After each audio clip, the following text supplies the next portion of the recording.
हर कोना हर रास्ता एक सुकून की तलाश में होता है और जब दिल बेचैन हो तो कदम खुद ब खुद किसी पाक ज़मीन पर खुद बढ़ने लगते हैं, जैसे आज मैं यहाँ चलाया।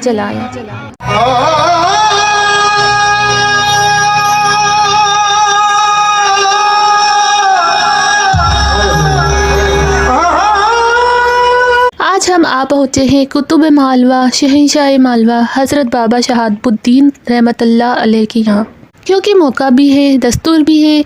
आज है 130वां कौमी उर्स का मजमा और तारीख है 24 अप्रैल 2025। सालाना 21 अप्रैल से 24 अप्रैल तक 4 दिनों तक चलने वाले इस उर्स में बच्चे, बुजुर्ग, फ़कीर और रईस सभी हाज़िरी देने चले आते हैं। वैसे तो ये उर्स 4 दिन का होता है, पर आखिरी दिन यानी कि कुल वाले दिन आपको सबसे ज़्यादा भीड़, सबसे ज़्यादा लोगों का हुजूम देखने को मिलेगा। कुल के साथ साथ यहाँ पर काफ़ी बड़ा मेला भी लगता है। मेले की शुरुआत से ही आपको बच्चों के खिलौने की दुकानें, खाने पीने की स्टॉलें, महिलाओं के सजने संवरने का सामान और दीनी दुनियावी सामानों का हुजूम देखने को मिलेगा। और ज़्यादा अगर आपको एंटरटेन होना है तो यहाँ पर बड़े बड़े रेट भी लगाए जाते हैं, जिसमें कि आप झूलकर आनंद ले सकते हैं।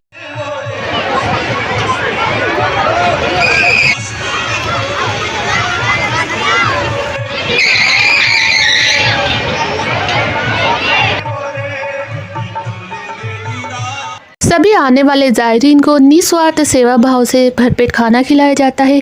अलग अलग कमेटियों, दरगाह कमेटी की तरफ से की गई इस खिदमत में आप और हम जैसे आम इंसान भी मदद के हिस्सेदार बन सकते हैं। बस ज़रूरत है आपको एक नेक दिल की और आप इस सांकेतिक देग में पैसा डाल सकते हैं।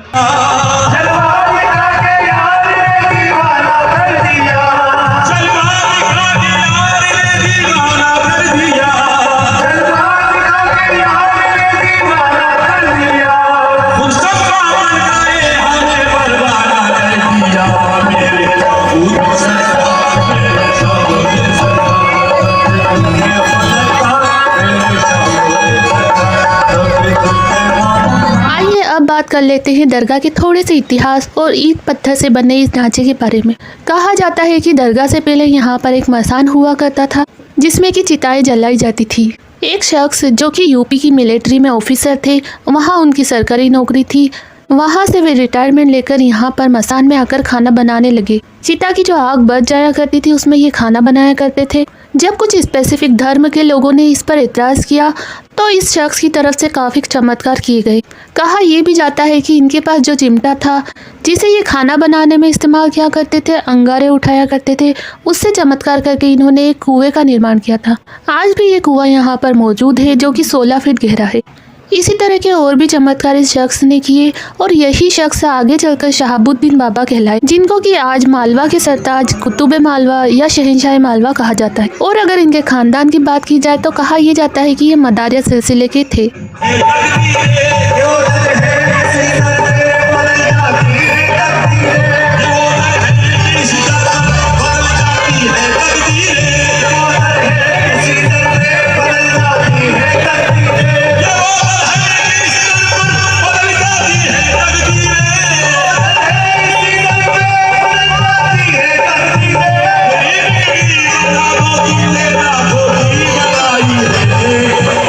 अब बात करें यहाँ के स्ट्रक्चर की तो दरगाह में एंट्री करने पर आपको 2 बड़ी गुंबदें दिखेंगी।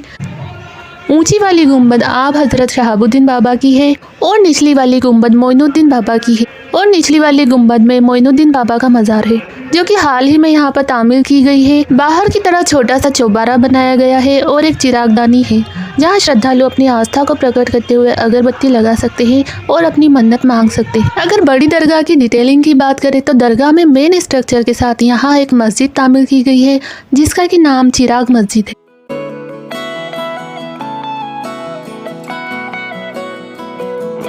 ज़ायरीन के लिए यहाँ पर एक पियाऊ, एक वजू खाना और एक गेस्ट हाउस, एक गोडाउन और एक कुआं देखने को मिल सकता है। आस्थाना शरीफ के साथ आपको कई छोटे छोटे मज़ार देखने को मिलेंगे, जो कि इन्हीं के खिदमतगारों के हैं, जो कि सरकार की खिदमत में आए थे और वो यहीं पर रह गए।